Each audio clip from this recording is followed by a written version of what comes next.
The forgotten Project Admiral Sarah Chen stood at the observation deck of Luna Station, watching the blue marble of Earth rotate slowly beneath her feet. At 62, she had spent most of her life serving in Earth's defense force, climbing through ranks that meant less and less each passing year. Earth wasn't a military power anymore. Hell, Earth wasn't much of anything in the eyes of the Galactic Federation. The communication panel beside her chirped with an incoming priority message. Sarah already knew what it would say before she activated it. The same response Earth had received for the past 5 years whenever they requested assistance. The holographic image of Chancellor Crixon materialized before her, the reptilian alien's scaled features arranged in what passed for diplomatic indifference among his species. Admiral Chen, the Federation Council has reviewed Earth's petition for increased patrol coverage in the outer solar system. Unfortunately, current fleet deployments do not permit additional resources for... The alien paused, consulting his datapad. Minor colonial incidents? Sarah's jaw tightened. Minor colonial incidents. That's what they called the destruction of 3 mining stations and the deaths of over 200 human workers. The Zephyrian raiders had hit the asteroid, built facilities like a pack of hungry wolves, taking what they wanted and killing anyone who got in their way. Earth's small patrol fleet had arrived too late to do anything but count the bodies. Chancellor, these weren't incidents, Sarah said, keeping her voice level despite the rage building in her chest. The Zephyrians are conducting organized raids on human settlements. Our people are dying. The alien's expression didn't change. The Federation maintains peace through established protocols, Admiral. If Earth wishes to expand its defensive capabilities, you are welcome to submit a formal application for fleet construction permits. The approval process typically takes, he consulted his pad again, between 15 and 20 standard years. 20 years. By then, there might not be any human settlements left to defend. Sarah had heard this same bureaucratic wall for decades. Earth was too small, too primitive, too far from the galactic core to matter. The Federation collected their taxes and trade tributes, but when it came to protection, humanity was on its own. Thank you for your time, Chancellor, Sarah said through gritted teeth and cut the connection. She stood alone in the observation deck, staring out at the stars that held so much promise and so much danger. Somewhere out there, the Zephyrians were probably planning their next raid. And somewhere else, the Federation Council was filing Earth's request in whatever digital wasteland they used for forgotten paperwork. But Sarah Chen had a secret. 3 hours later, she was aboard a civilian transport heading for the asteroid belt. The ship was old, unremarkable, and exactly the kind of vessel that Federation monitoring systems ignored.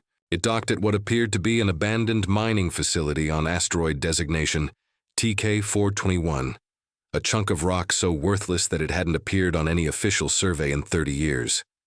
Sarah made her way through what looked like empty maintenance, tunnels, past sealed bulkheads that had supposedly been welded shut decades ago.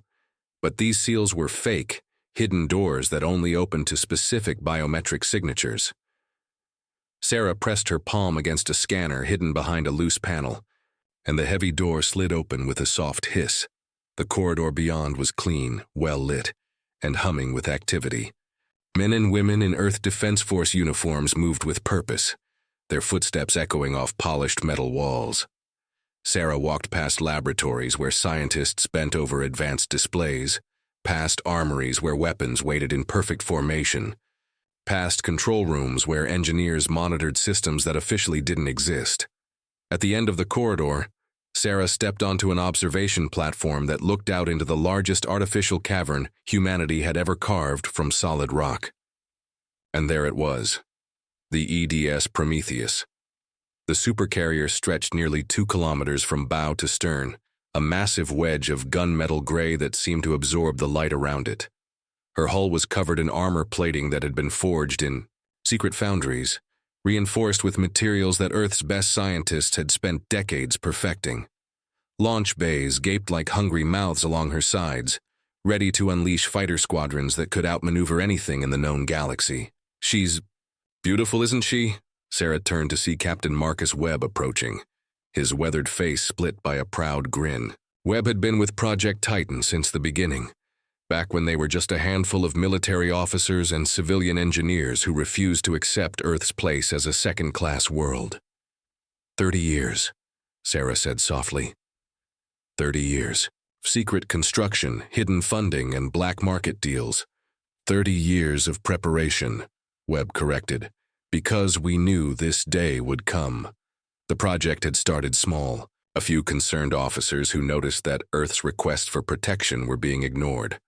Some wealthy industrialists who were tired of losing shipments to pirates. Scientists who believed humanity could build something better than the aging. Patrol boats the Federation permitted them to maintain. They'd called it Project Titan, and they'd kept it hidden from everyone. The Federation thought Earth was building mining equipment and commercial freighters in the asteroid belt. Earth's own government believed the project was just an enhanced defense platform. Only a select few knew they were constructing the most advanced warship in human history. The Prometheus incorporated technology that Earth had developed in secret, improvements on Federation designs that the aliens had never bothered to share with their minor member worlds. Her fusion reactors could generate power levels that would make a Federation dreadnought captain weep with envy. Her weapons systems combined human ingenuity with borrowed alien concepts, creating something entirely new. "Admiral," Webb said, his voice taking on a more serious tone, "we've intercepted Zephyrian communications. They're planning something big, a coordinated strike against the inner system colonies." Sarah nodded grimly. The Zephyrians had grown bolder over the years, their raids becoming larger and more organized. They knew Earth was defenseless, that the Federation wouldn't lift a finger to help. It was only a matter of time before they decided to hit the real prizes, the orbital habitats around Mars, the deep space research stations, maybe even Luna itself. "How long until they move?" Sarah asked. 48 hours, maybe less. They're massing near the Kuiper Belt, using a dead comet as cover. Sarah looked out at the Prometheus, at 30 years of hope and determination made manifest in metal and ceramic armor. The ship represented everything Earth could be if they were just given the chance. But more than that, she represented something the galaxy had forgotten about humanity. Humans didn't give up. They didn't accept defeat. And they sure as hell didn't. "Let their people die without a fight. Signal the crew," Sarah said. "All department heads to report for duty, full combat alert." Webb's grin widened. "It's time. It's time." The next 24 hours were a whirlwind of activity. The Prometheus came alive as her crew took their stations. These weren't regular Earth Defense Force personnel, but volunteers who had trained for years in secret, knowing this day might come.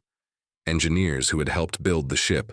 Pilots who had practiced in simulators that replicated combat scenarios the Federation had never imagined.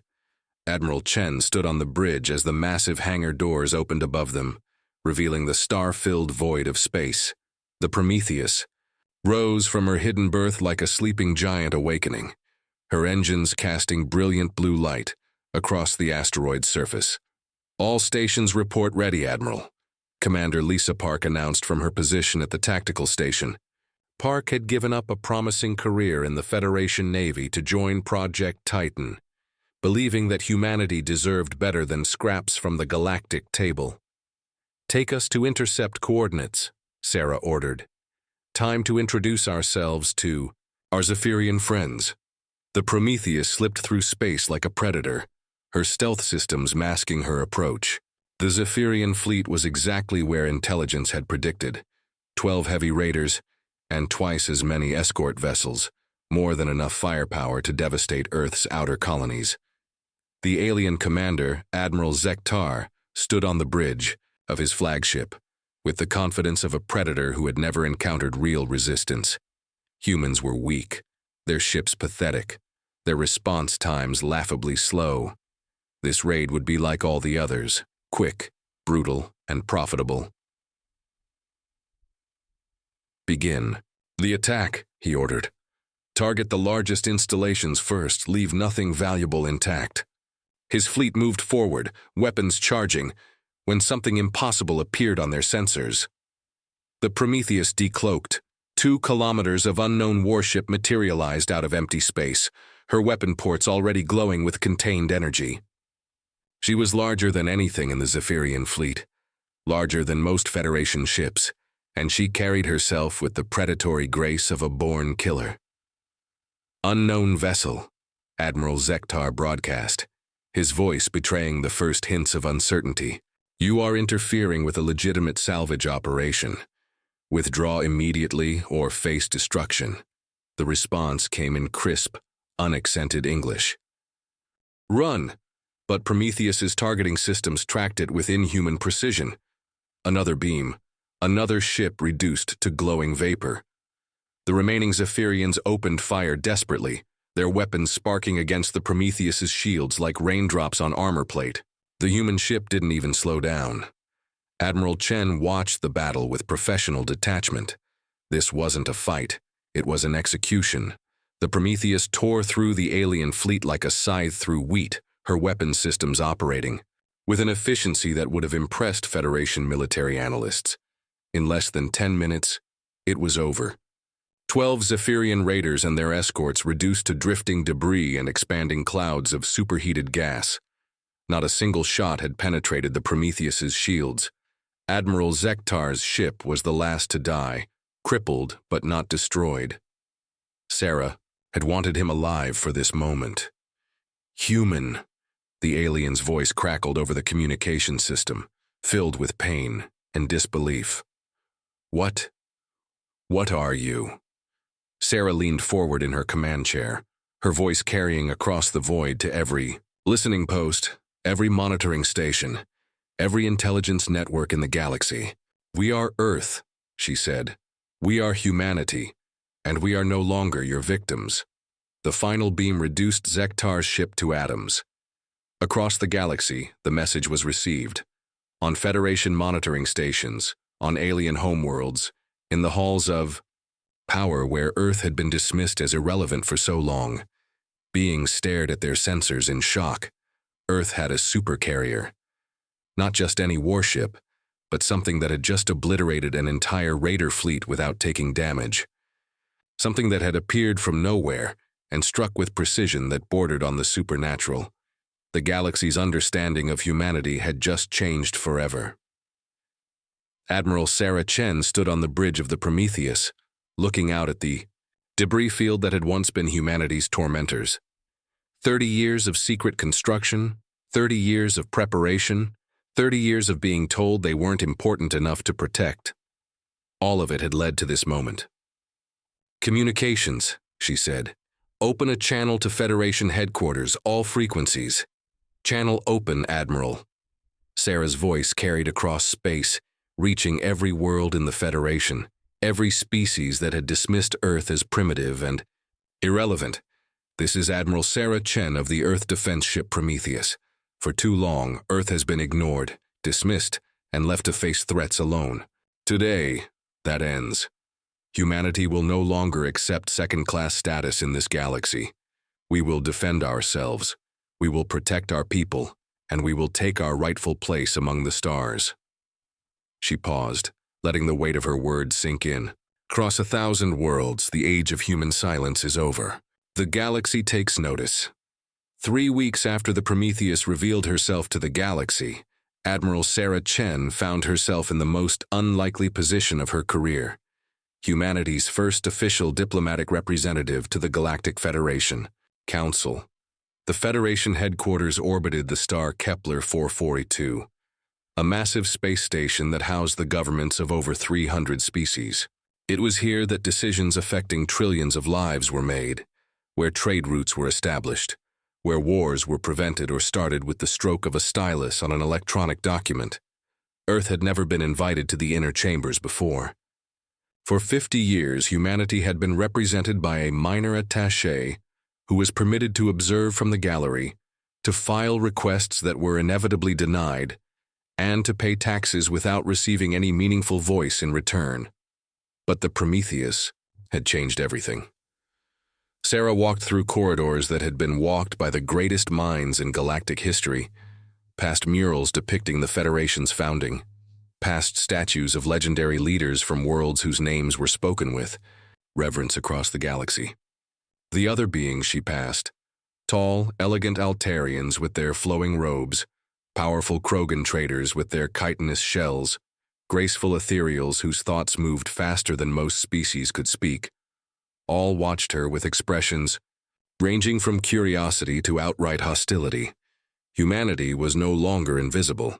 Captain Webb walked beside her, along with Dr. Elena Vasquez, Earth's foremost expert on xenobiology, and the only human who had ever successfully negotiated a trade agreement with a Federation world.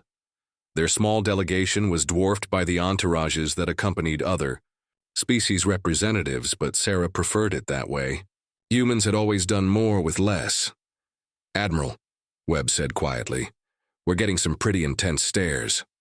"Let them stare," Sarah replied. 3 weeks ago, they thought we were primitives playing with chemical rockets. Now they know we can build ships that make their flagships look like toys.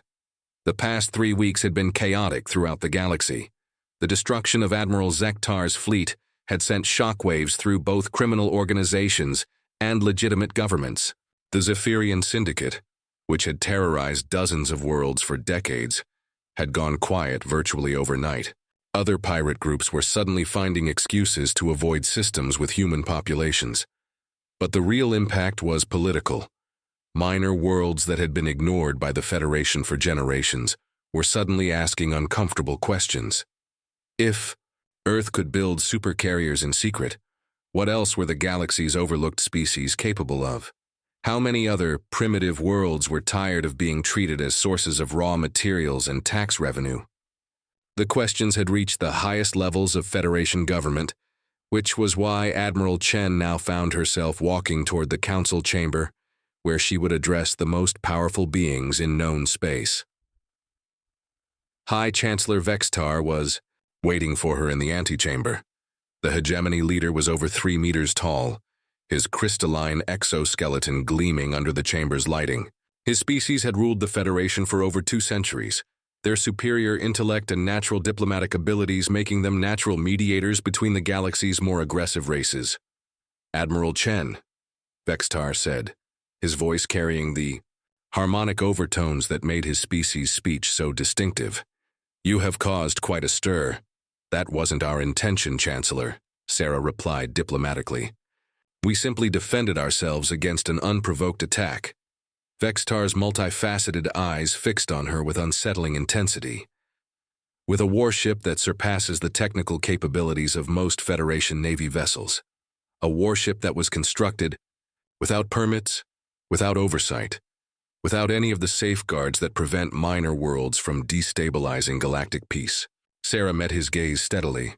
Safeguards that leave minor worlds defenseless against raiders, slavers, and anyone else who decides they make attractive targets. How many human lives would have been lost if we had waited for Federation approval? How many colonies would have been destroyed while we filed the proper paperwork? "The Federation maintains order through established protocols," Vextar said. But there was something in his tone that suggested he was reciting a script rather than expressing genuine conviction. When member worlds circumvent these protocols, chaos follows. "Chancellor," Dr. Vasquez interjected, "with respect, Earth has followed Federation protocols for 50 years. We've filed requests, paid taxes, and waited patiently for protection that never came. The Prometheus exists because following protocols left our people dying in the void." Vextar was silent for a long moment, his crystalline features unreadable. Finally, he spoke. "You will address the full council in 1 hour. I suggest you prepare carefully, Admiral. There are those who believe humanity represents a threat that must be contained before it spreads." He turned and walked away, leaving Sarah and her team alone in the antechamber. "Contained," Webb muttered. "Is that a threat?" "It's a warning," Sarah replied. "They're scared. The Federation has maintained peace by keeping the minor worlds weak and dependent. If we can build supercarriers, so can others. Their whole system of control is threatened." Dr. Vasquez pulled up her datapad, scrolling through intelligence reports they had received from Earth. "It's already starting. The Tau Cetians have announced a new shipbuilding initiative. The Vegan colonies are talking about forming a mutual defense pact. 7 worlds have requested technical exchanges with Earth in the past week. Sarah nodded grimly. She had expected this. The galaxy was full of species that had been pushed to the sidelines, treated as junior partners in their own territories. The Prometheus had shown them that it was possible to say no to the Federation, to build something better than what their overlords permitted. An hour later, Sarah stood at the center of the council chamber, surrounded by representatives from 300 worlds. The chamber was designed to intimidate, its curved walls rising into a dome that disappeared into shadows above. Holographic displays showed the faces of council members who were participating remotely, beings from across the galaxy who held the power to make decisions affecting trillions of lives. Chancellor Vextar called the session to order, his harmonic voice carrying easily through the chamber's acoustics.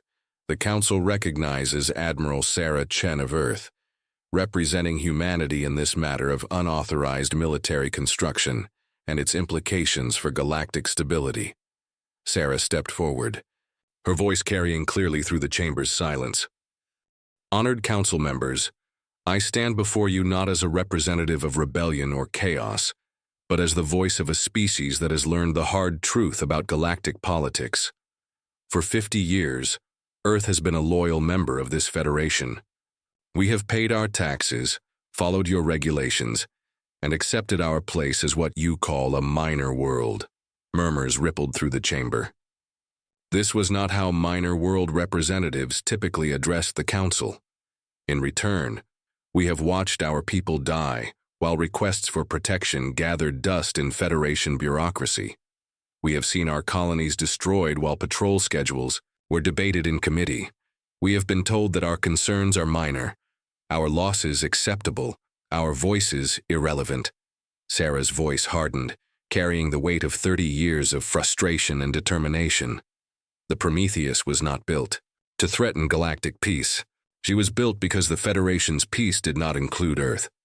When the Zephyrians attacked our mining colonies, killing 200 workers, the Federation responded with a form letter. When pirates seized our cargo vessels, the Federation suggested we file an insurance claim. When slavers raided our outer settlements, the Federation offered to process our formal complaint within the standard time frame of 18 months. The chamber was completely silent now. Even the most arrogant council members were listening. The Prometheus exists because humanity learned that in this galaxy, respect is earned through strength, not through patience. We built her in secret, because we knew that if the Federation discovered the project, you would shut it down to maintain the status quo that keeps minor worlds weak and dependent. Council member Zarthek of the warrior caste leaned forward, his massive frame casting shadows across his delegation. You speak of respect, human, but respect is not taken through deception. Your secret construction violates a dozen treaties. Treaties that were written by major worlds to control minor ones, Sarah shot back. Show me a single Federation treaty that was negotiated with equal input from the species it restricts. Show me a single regulation that wasn't designed to keep certain worlds subservient to others. The Altarian representative, Lady Seraphina, spoke with the musical tones her species was known for. The Federation maintains stability through cooperation, Admiral. If every world began constructing warships in secret, chaos would follow. Respectfully, Lady Seraphina, chaos already exists. It exists in the outer systems where Federation protection doesn't reach.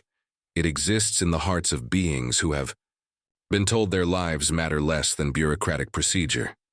The Prometheus didn't create instability. She revealed it. Sarah activated a holographic display at the center of the chamber, showing star charts that highlighted recent events across the galaxy. In the 3 weeks since the Prometheus revealed herself, pirate attacks in the outer systems have dropped by 70%. Criminal organizations that have operated with impunity for decades are suddenly finding it difficult to recruit crews willing to attack human targets. Word has spread that humanity is no longer defenseless, and that word has made space safer for everyone. She changed the display to show economic data. Trade along the outer rim routes has increased by 40%, as merchants feel safe to use passages that were previously too dangerous. Smaller worlds are reporting their first profitable quarters in years as the threat of piracy decreases. The Prometheus has done more to improve galactic stability in 3 weeks than the Federation Navy has done in 3 years. Vextar's harmonic voice cut through the murmurs that had begun to rise from the gallery. Your arguments are noted, Admiral, but they do not address the fundamental concern. Earth has demonstrated the ability to construct military vessels that rival Federation Navy capabilities. This represents a shift in the balance of power that could destabilize the entire galactic community. Sarah looked up at the Chancellor, her expression calm but her voice carrying the weight of absolute conviction. High Chancellor, you speak of balance, but what balance exists when 300 worlds are told they cannot defend themselves effectively, while 20 worlds maintain fleets capable of destroying planets? What stability exists when minor worlds must beg for protection that never comes, while major worlds grow fat on taxes collected from species they consider expendable? She gestured to the chamber around them. Earth does not seek to destabilize the galaxy. We seek to defend ourselves and to offer that same opportunity to others who have been left vulnerable by Federation policies. If that threatens the current balance of power, perhaps it's time to examine whether that balance was just to begin with. The chamber erupted in competing voices. Some council members were shouting in anger, others in agreement. Sarah noticed that the loudest protests came from representatives of the major worlds, while many of the minor world delegates were nodding thoughtfully. Before the chaos could grow too intense, proximity alarms began sounding throughout the station. Emergency lighting cast red shadows across the chamber as automated systems announced the arrival of an unscheduled fleet. Through the chamber's transparent dome, everyone could see them. 12 Federation Enforcement Division ships taking positions around the station. Heavy cruisers bristling with weapons and carrying the authority to act without council approval in matters of galactic security. Admiral Vextar received a communication on his personal device, his crystalline features shifting, in what Sarah had learned to recognize as surprise. It appears, the Chancellor announced, that the Enforcement Division has classified Earth's military capabilities as a potential threat requiring immediate investigation. They are requesting permission to board and inspect the Prometheus. Sarah felt a cold knot form in her stomach. The Enforcement Division didn't make requests. They made demands. And they didn't inspect ships. They seized them. Permission denied, she said clearly. The chamber fell silent again. No one denied the Enforcement Division. They operated with absolute authority in matters of galactic security, answerable only to the Chancellor himself. Vextar's multifaceted eyes fixed on Sarah. Admiral, the Enforcement Division operates under emergency protocols. Your refusal could be interpreted as an act of rebellion against the Federation itself. Sarah activated her personal communicator, sending an encrypted signal to the Prometheus, which was maintaining position at the edge of the system. Her voice carried clearly through the chamber's silence. This is Admiral Chen. Execute Protocol 7. Space around the Federation headquarters suddenly became much more crowded. The Prometheus decloaked less than 1,000 kilometers from the station, her massive form dwarfing even the largest Enforcement Division ships. But she wasn't alone. 4 more ships decloaked alongside her, sleek, deadly vessels that moved with the fluid grace of predators. These were the Prometheus's escort group, built in the same secret facilities but designed for speed and precision rather than raw power. High Chancellor, Sarah said, her voice carrying the quiet confidence of someone who held the tactical advantage. The Enforcement Division is welcome to inspect the Prometheus at any time, after they submit a formal request through proper channels and wait for the standard approval process. I believe the current time frame for such requests is 18 months. Admiral Koreth, commander of the Enforcement Division fleet, appeared on the chamber's communication system. His species, the Urgak, were known for their military prowess and their absolute loyalty to Federation authority. Unknown Earth vessels, you are in violation of Federation space. Surrender immediately or face destruction. Sarah smiled coldly. Admiral Koreth, this is Admiral Chen. You are the one violating Federation space. According to Treaty 447B, military vessels require Council authorization before entering the neutral zone around Federation headquarters. Do you have such authorization? There was a long pause.